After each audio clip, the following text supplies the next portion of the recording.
ده شارع الخرنفش، وده مسجد اسمه مسجد عبد اللطيف القرافي.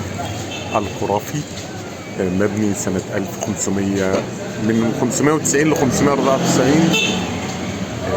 يعني بعد سليم الأول يا جماعة يعني. تاريخه زي الدولة العثمانية.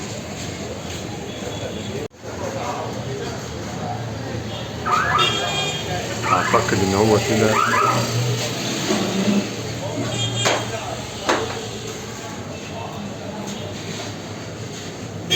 طبعا هو مفيش إضاءة فمش باينة المقرنصات والقرش اللي معمول.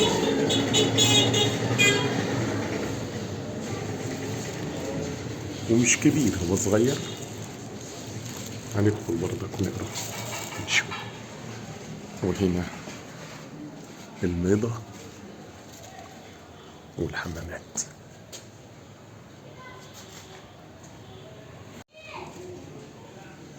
بسم الله الرحمن الرحيم.